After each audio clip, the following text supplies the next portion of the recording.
Agradezco a la doctora Sonia por la organización de estas 5 jornadas que ya ha hecho y por la invitación a esto.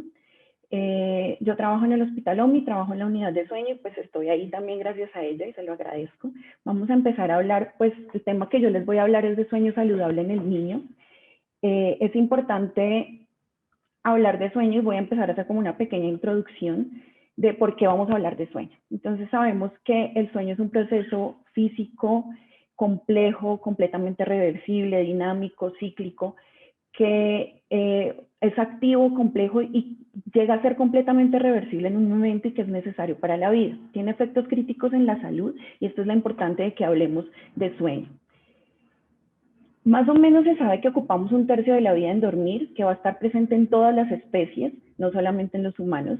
Y como decía el doctor Carlos en la charla primero, hay una privación completa de sueño. Cuando hay una privación completa de sueño, esto va a ser fatal. Y ya hay varios estudios que lo han demostrado en otras especies. Esto va a hacer prevalecer sobre muchas de las otras funciones vitales, como comer o como protegerse. Si tenemos una privación completa de sueño, primero va a estar el tratar de dormir sobre esas otras funciones. Hay funciones corporales exclusivas que se darán durante el sueño y en niños es completamente importante porque esto presenta un logro en el desarrollo psicomotor. Entonces, ¿para qué dormir? Hay varias funciones del sueño y acá hay como un resumen cortico, no me voy a dedicar, esto puede ser como una charla completa. Entonces, vamos a saber que se va a modular el ciclo circadiano. Entonces, el ciclo circadiano durante el día vamos a irnos preparando para descansar en la noche y prepararnos luego para la vigilia. Hay preservación de energía en la cual durante todo el día vamos a estar acumulando adenosina y esto va a dar un inductor de sueño y va a permitir que descansemos y estemos listos para la vigilia. La síntesis de proteína se sabe que en el sueño REM, que es uno de los sueños una de las fases importantes del sueño, se va a ver más mitosis y por esto es importante para sintetizar proteínas. En cuanto a la consolidación de la memoria, y esto viene supremamente importante para los niños, se sabe que el sueño de ondas lentas va a ayudar a la memoria aclarativa y el sueño REM va a ayudar a la memoria de procesamiento y a la memoria emocional. En cuanto a la plasticidad cerebral, si hay una privación total de sueño, vamos a encontrar que vamos a disminuir la neurogénesis y esto es supremamente importante en los niños. Esta parte de la liberación de hormonas es supremamente importante. En niños sabemos que una de las hormonas que más necesitamos es la hormona de crecimiento. Entonces, esa hormona de crecimiento se va a empezar a liberar más o menos entre 2 a 3 horas que empezamos a dormir y vamos a tener un pico más o menos en N3, en el sueño N3. También tenemos la producción de prolactina, que se va a dar un pico más o menos a las 5 a 7 horas de empezar a dormir. La producción de testosterona, FSH y LH, que es muy importante en los adolescentes, que tiene un pico en la pubertad. La insulina que se va a producir va a tener mayor sensibilidad al finalizar de la noche. Y la leptina y la grelina, que son las hormonas de la saciedad y el hambre. Entonces, esto explica un poquito por qué siempre después de que trasnochamos vamos a tener un poco de sueño. Entonces, si mi niño no duerme, si el paciente que estoy viendo no duerme, ¿qué va a pasar? Entonces, como les dije, por las hormonas va a haber mayor apetito, va a haber obesidad. Esto va a llevar también pues, a que tengamos todos los problemas derivados de la obesidad. Vamos a tener también una baja talla y la baja talla se va a dar por la disminución de la hormona de crecimiento. En cuanto a la parte en ansiedad y depresión, hay varios estudios que muestran que los niños que duermen menos de 8 horas y las niñas que duermen menos de 7.5 horas van a tener un riesgo aumentado de ansiedad y depresión. Los niños que tienen menos de 8 horas de sueño van a tener 3 veces más de riesgo de suicidio y hay un factor protector en irse a dormir antes de las 10 de la noche porque esto va a disminuir el riesgo de ideación suicida y depresión. También, si hay deficiencia de sueño, va a haber mayor cansancio, alteración en el comportamiento, llevando esto a malas calificaciones, hay riesgo de inatención, hiperactividad y menor rendimiento escolar. Entonces, pues, la charla se podría centrar en sueño saludable igual higiene de sueño. Entonces, yo podría simplemente mostrarle este decálogo de las medidas de higiene en las que está todo lo que muchos hemos escuchado, pero pues acá terminaría la charla y ya. Decidí hablarles un poquito porque sé que pues es público que trabaja con niños completamente, entonces voy a hablarles un poco de lo que es normal y no. En la práctica normal del pediatra, la consulta de sueño es muy grande y muchas veces llegan a nosotros preguntándonos qué es normal y qué no es normal, y muchas veces nosotros como pediatras no sabemos cómo inducir si lo que está pasando está normal o no. Esta es la arquitectura del sueño, que es más o menos como saber las fases del sueño que tenemos. Esto es lo normal en un adulto, más o menos. Vamos a saber que el sueño REM es el sueño que va a ser como la menor cantidad, el sueño no REM que está dividido en N1, N2 y N3, y la mayor cantidad de sueño va a ser N2. Pero en los niños esto es diferente. Diferente porque según la edad vamos a ir cambiando, vamos a saber que vamos a empezar con mayor cantidad de sueño REM y vamos a ir evolucionando a esta arquitectura del sueño.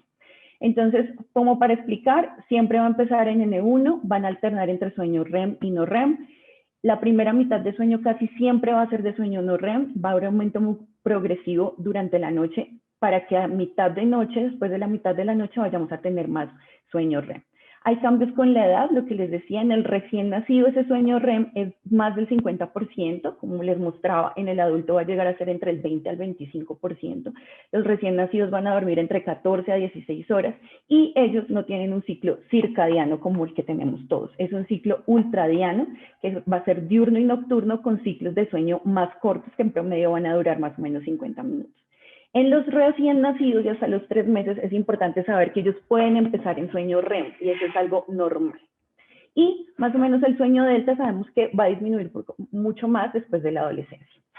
También tenemos que tener claro, como personas que manejamos niños, cuánto debe dormir. Lo normal de un adulto van a ser entre 7 a 9 horas, pero esto va a cambiar a medida que vamos creciendo. Entonces, como les decía, recién nacido de 14 a 17 horas, los niños de 4 meses a 11 meses van a tener más o menos 12 a 15 horas, entre 1 y 2 años 11 y 14, 3 años a 5 años entre 10 a 13 y los niños mayores de 6 años de 9 a 11. Los adolescentes, importante, tienen que dormir entre 8 a 10 horas y después de esta etapa de adolescencia ya entramos a la edad de la adultez que va a ser 7 a 9 horas. Entre los infantes y los lactantes y preescolares es importante que todavía se presenta la siesta y esto cuenta entre las horas entre el total del tiempo de sueño. Entonces, tenemos que hablar y conocer que hay unos hitos del sueño, de lo cual pues poco conocemos, y que estos hitos del sueño son importantes como los hitos del neurodesarrollo. Entonces, a medida que el niño va creciendo, va aumentando el tiempo del sueño, va disminuyendo el tiempo de sueño, perdón, y va madurando, esto va a la vez madurando con la arquitectura del mismo.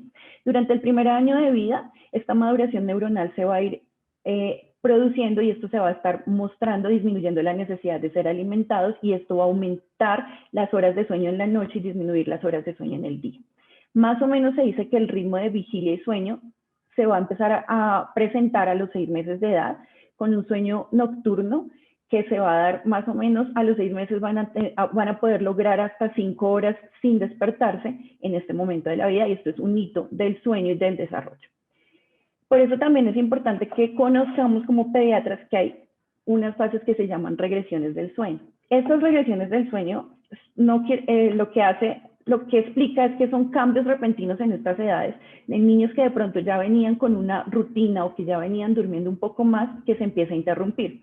Esta regresión del sueño son periodos en los cuales hay cambios fisiológicos tanto en el sueño o hitos en el neurodesarrollo que van a llegar a afectar el sueño. Entonces, estos se presentan en dos edades, que son entre los 4 meses y la otra entre los 8 y los 10 meses. La regresión de los 4 meses, entonces, normalmente es un papá que después de pasar esos 3 primeros meses duros, el niño ya venía durmiendo, ya venía durmiendo un poco más, no se estaba despertando tanto y empieza otra vez a despertarse tanto como cuando era recién nacido. Entonces, esto se da porque el cerebro del niño pasa a tener las 2 fases de sueño que ya conocemos. Pasa a tener de 2 fases que teníamos, de no REM y REM, a tener 4 fases. Entonces el sueño no REM ya se va a convertir en fase 1, fase 2 y fase 3. Entonces esto como da un aumento en los ciclos de despertares. Lo que es importante es explicarle esto a los padres, intentar no alterar la rutina que ya veníamos teniendo de sueño y evitar asociaciones que antes no se tenían. Una de las asociaciones más frecuentes es el dar alimentación o ofrecer el seno para poderse dormir. Entonces hay que tratar de evitarlo para después lograr llegar a ese ciclo de sueño completo en la noche. Esto lo importante es que no va a durar más de 2 semanas, y si está durando más de 2 semanas es porque probablemente ya los niños hicieron alguna asociación para esto. La regresión de los 8 a los 10 meses, entonces esta se da más que por un cambio en el sueño, se da porque llegan los niños con el hito del desarrollo importante, que es el gateo, y también la sedestación. Entonces esto hace que el sueño se altere. Hay también algo importante que se llama la ansiedad de separación, y hay una transición de 3 siestas que se venían haciendo en el día a disminuir a 2 siestas. Y también hay la aparición de la dentición, y por eso es que se presenta de pronto esta regresión de los 8 a los 10 meses. Acá vamos a empezar a hablar de higiene de sueño. Yo decidí dividirlo en etapas por edades, y al final les voy a hablar como de 3 tópicos un poquito álgidos y que da para otras charlas, pero que vamos a hablar de uso de pantallas, de horarios escolares y de colegio. Entonces, la primera parte que vamos a hablar es la prenatal. Hasta hace poco tiempo no se hablaba del sueño en la etapa prenatal. Esto se sabe que más o menos de la semana 18 a la 20 hay movimientos activos mientras el feto duerme, y aparecen ya los movimientos oculares rápidos del sueño REM.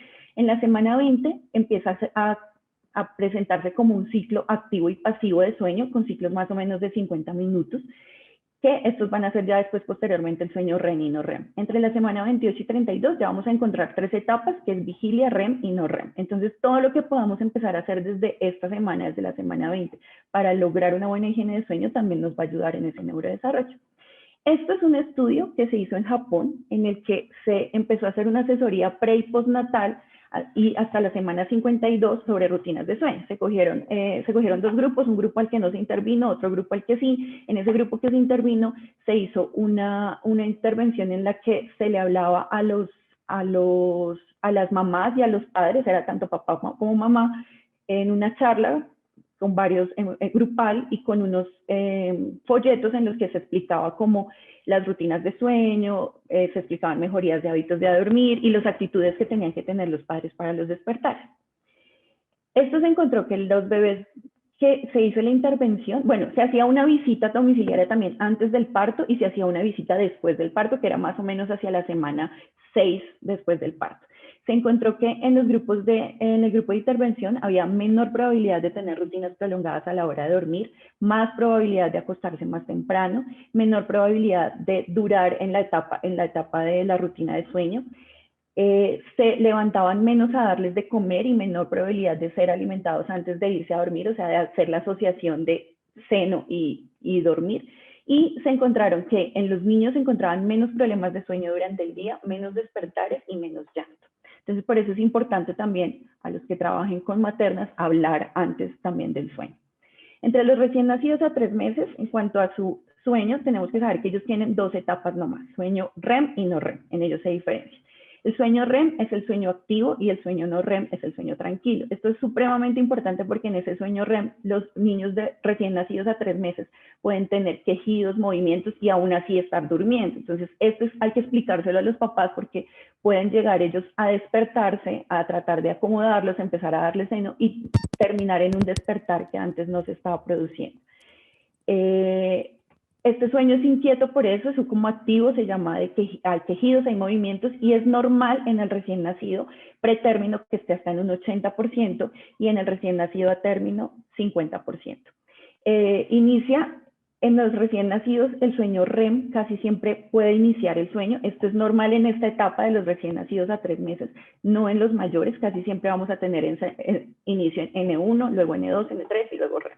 Y el sueño tranquilo, que es el sueño no REM, va a durar más o menos 20 minutos y va a tener un 20 a 35% del tiempo total de sueño, que esto es muy diferente a lo que es la arquitectura ya normal del adulto.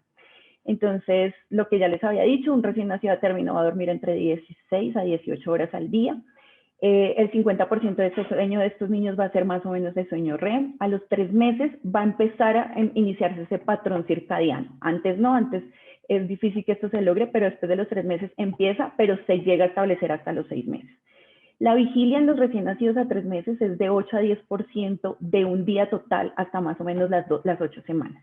Y el sueño REM vamos a encontrarlo en el recién nacido pretérmino 80% y en el atérmino 50% para llegar al año a tener más o menos 30%. Y el sueño no REM va a ir aumentando a medida que el niño va creciendo. Entonces, en esta etapa, pues lo que podemos dar de consejos a los papás, realmente establecer una rutina de sueño se puede empezar a hacer, pero no hay que como frustrarnos porque no se logre, porque hasta entre los 3 meses, entre el recién nacido y 3 meses va a ser difícil lograr un sueño durante toda la noche. En niños se puede recomendar dormirse piel con piel, en brazos de cuidador, tratar de que las tomas de la leche de la noche sean más cortas y aburridas, con la luz tenue, con no hacer el mismo ruido, y en esto es importante explicarle a la madre que tiene que seguir los mismos horarios de sueño del niño y sobre todo mantener la calma. Entre los 3 a 6 meses ya empiezan a aparecer los usos de sueño que son importantes en la etapa N2, o sea, empiezan a aparecer más o menos entre la cuarta y sexta semana de vida. Entre los 3 meses a los 6 meses ya se va a encontrar la diferenciación de sueño no REM. Entonces ya vamos a encontrar la etapa 1, 2 y 3 y va a empezar la liberación de hormona de crecimiento. Aquí ya va a empezar a desaparecer la necesidad de estar alimentando con tanta frecuencia y esto pues hay que explicarlo. ¿Qué se puede hacer en esta etapa o qué le podemos recomendar a los papás? Comenzar a dejar al bebé en la cuna somnoliente. O sea, lo podemos dormir en los brazos, pero cuando ya lo estemos viendo que se está quedando dormida, intentar ponerlo en la cama. Aquí la toma nocturna va siendo menos necesaria y esto va a llegar a la maduración del sueño y esto hay que explicárselo. La Asociación Americana de Pediatría, más o menos en el 2016, hizo como un consenso hablando de sueño seguro en lactantes, sobre todo para hablar del síndrome de muerte súbita del lactante, y recomendó que hasta los 6 meses se puede compartir la habitación. Ellos no hablan de colecho como tal, pero sí hablan de compartir la habitación, bien sea ahí como está la figura, un niño con una cunita pegada a la habitación o dormir con los padres, pero sí debe estar en la misma habitación más o menos hasta los 6 meses. Y recomendó que para el riesgo de síndrome de muerte súbita del lactante se podría usar chupetes. Esto es controvertido y de esto vamos a hablar ahorita un poquito más adelante. Entre los 6 meses a los 12 meses, como les dije, a los 6 meses ya se da un patrón circadiano, entonces ya es normal que la mayor parte del sueño la vayan a hacer en la noche, o sea, que pasen más tiempo sin despertarse. Los despertares nocturnos son fisiológicos y habituales, o sea, si se dan, no hay que darnos golpes de pecho y decir no se pueden dar y explicarle a los papás que se pueden seguir dando, pero que lo importante es que sean más cortos de lo que venían siendo antes. Una recomendación notable es usar un objeto de transición. Un objeto de transición es un objeto que se va a llevar solamente en el momento en el que vamos a ir a dormir. Bien puede ser un muñequito, una cobija o el chupete, ¿sí? Si empezamos a notar en esta edad que se hicieron asociaciones para ir a dormir, ¿qué son las asociaciones? Son cosas que aparecen en lo que yo simplemente me puedo ir a dormir si eso no aparece, ¿sí? O sea, por ejemplo, en los niños es muy común el seno o muy común el papá que pasea al niño por toda la casa y el niño necesita ese paseo para poderse dormir. Estas son asociaciones y esto hay que tratar de evitarlas que se hagan en esta etapa, o sea, entre los 6 meses y los 12 meses. El chupete es una buena forma de evitar la asociación con el seno, ¿sí? Y poder hacer que no hayan tantos despertares.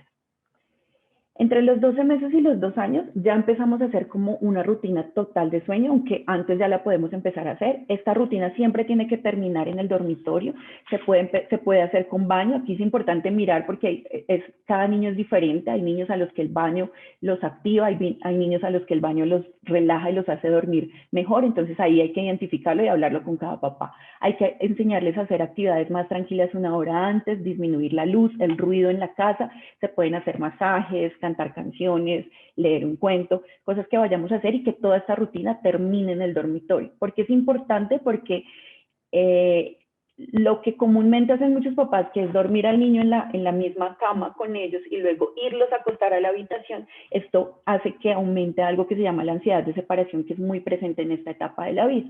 Entonces hay que proporcionar las condiciones ambientales también adecuadas del cuarto y esto es importante para todos los grupos de edad. Entonces hay que tener un ambiente oscuro con una luz tenue, una temperatura agradable y se define como temperatura agradable entre 17 grados y 22 grados centígrados, un ruido mínimo y no televisión o pantallas en la habitación. Irse a dormir para los niños en esta etapa siempre va a generar ansiedad de separación y va a favorecer las rabietas. Recordemos que a los 2 años es el periodo estable para empezar a establecer las reglas y esto también es en el sueño. Como les decía, también acá aparece el objeto transicional y acá hay que, como ya hay siestas, hay que evitar estas siestas que sean muy tarde llegando a la noche y que sean prolongadas. Entre los 2 años a los 5 años es una etapa en la que ya vamos teniendo patrones muy similares a lo que va a ser el resto de la vida. La rutina de sueño lo mismo, leer un cuento, dormirse siempre en la cama, evitar actividad vigorosa, uso de pantallas antes de irse a dormir, por lo menos 1 hora antes o 2 horas antes, y el consumo de alimentos altos en azúcar o en cafeína. En esta edad que es importante, las siestas. Las siestas más o menos hasta los 2 años se pueden presentar 2 siestas al día, una en la mañana y otra en la tarde, para pasar de los 2 años a los 5 a tener solo una siesta, y en los mayores de 5 años puede desaparecer la siesta. Esto es muy cultural porque hay culturas que igual tienen en los suyos hacer la siesta. Si esta siesta no interfiere con los horarios de ir a dormir y no se hace muy tarde en la tarde, valga la redundancia, se puede funcionar y pueden seguirla haciendo.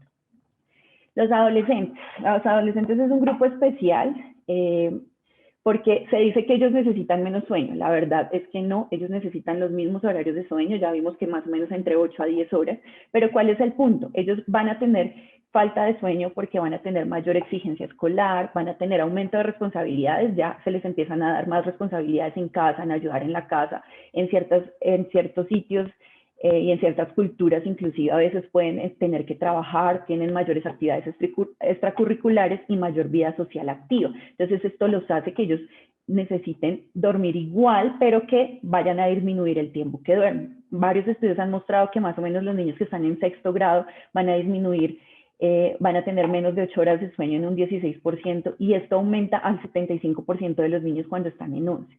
Ellos tienen algo que se llama el síndrome de retraso de fase, que lo que habla es que los adolescentes se quieren ir a dormir más tarde y necesitan irse a dormir más tarde, tipo después de las 10 de la noche, pero no quiere decir que se tengan que levantar más temprano. Ellos necesitan también levantarse más tarde y correr su horario. Claro que por todas las actividades escolares esto no se va a poder hacer, entonces van a entrar como en una deuda de sueño todos los días que van a empezar a tratar de compensarla, o durmiendo hasta tarde el fin de semana, que eso va a hacer empeorar completamente la deuda del sueño cuando llega el lunes. Entonces llega el lunes y los niños están mucho más cansados de lo que se fueron el viernes, van a hacer siestas durante el día que van a prolongar que se duerman más tarde, y van a empezar el consumo de cafeína. El consumo de cafeína va a disminuir las ondas lentas y el sueño REM, que son importantes para la consolidación de la memoria, y esto va a llevar a una disminución en el rendimiento académico. Más o menos más del 60% de los adolescentes tienen otro problema, y esto también se ve ya en escolares, que es que llevan sus móviles a la cama. Toda esta deuda de sueño va a llevar un mayor riesgo de ansiedad, depresión, obesidad, conductas suicidas y de riesgo, consumo de sustancias de abuso, y van a estar expuestos a mayor violencia o delincuencia. Las recomendaciones, como todos, rutinas y horarios establecidos tanto entre semana como el fin de semana. Nada de pantallas en cama 1 hora o 2 horas antes, evitar la cafeína y el ejercicio antes de irse a la cama, y usar la cama solo para dormir y levantarse de ella si no se puede conciliar el sueño. Vamos a hablar un poquito ya, estas son las últimas 3 diapositivas, vamos a hablar un poquito del uso de pantallas. Entonces, uso de pantallas se refiere a todo: televisor, tablets, celulares. Todos los aparatos electrónicos dentro de la habitación ya han demostrado que van a tener un sueño más fragmentado, una somnolencia diurna, un aumento de la latencia de sueño. La latencia de sueño explicada como el tiempo en el que uno se demora en quedarse dormido. O sea, yo voy y me acuesto a las 8 de la noche, pero me demoro en conciliar el sueño hasta las 9 de la noche. Esa es mi latencia de sueño. Entonces, esa latencia de sueño con el uso de aparatos se va a aumentar. Hay menor tiempo total de sueño en cama, y hay como consecuencia cansancio durante el día. Ver televisión como tal antes de ir a dormir va a presentar mayores despertares, mayor asociación con pesadillas y terrores nocturnos. El 50% de los niños que ven televisión antes de irse a dormir van a presentar mayor riesgo de trastornos de sueño, menor calidad de sueño y cantidad de sueño. Entonces es importante, antes de ir a dormir, no ver televisión ni usar ningún aparato electrónico. En cuanto a las pantallas, pues se sabe que las luces de las pantallas van a alterar los niveles de melatonina y van a alterar los ritmos circadianos. La luz azul, que es la luz de las tablets y los celulares, es mucho más efectiva para disminuir esos niveles de melatonina y aumentar los niveles del alertamiento. Por eso es importante, como está aquí en la foto, no irse a dormir con el celular, cosa que es no solo para los adolescentes o los escolares, sino para todas las personas.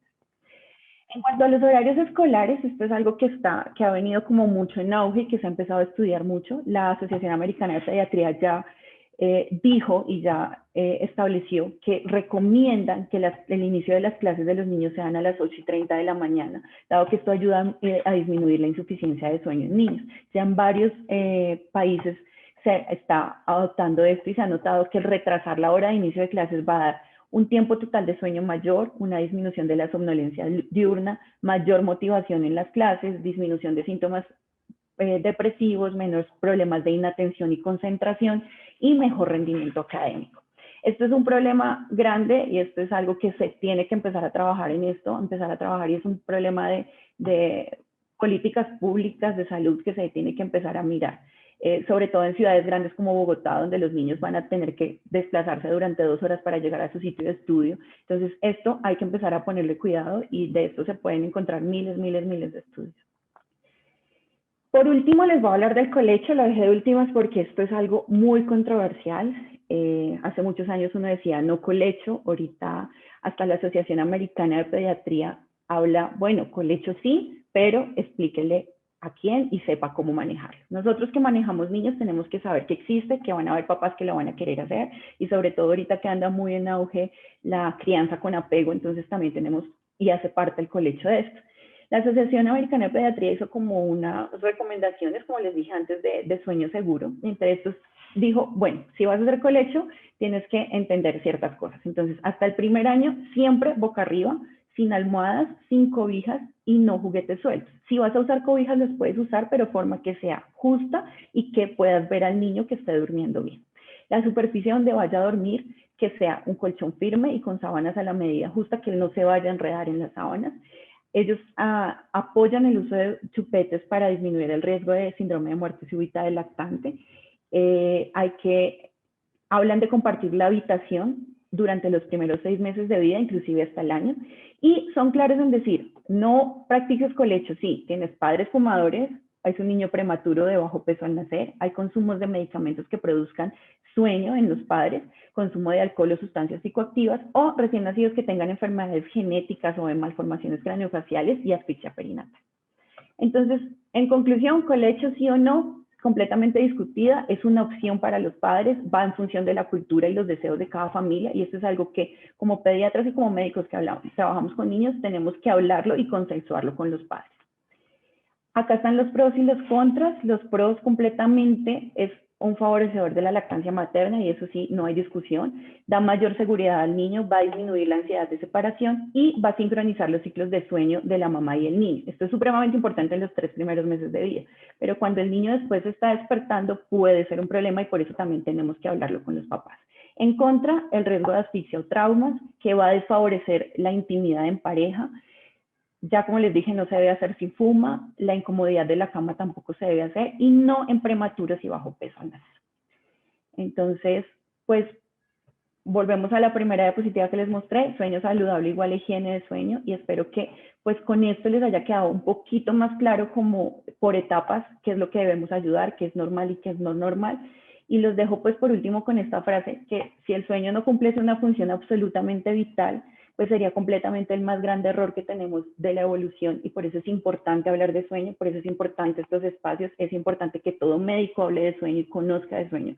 Creo que todos los que estamos acá, o la mayoría, ni siquiera en pregrado o en posgrado hablamos algo de sueño, y es importante, es la mayor parte del tiempo que vamos a tener durmiendo, entonces es importante saber de esto y aprender. Y les agradezco, espero que les hayan quedado claros. Muchas gracias.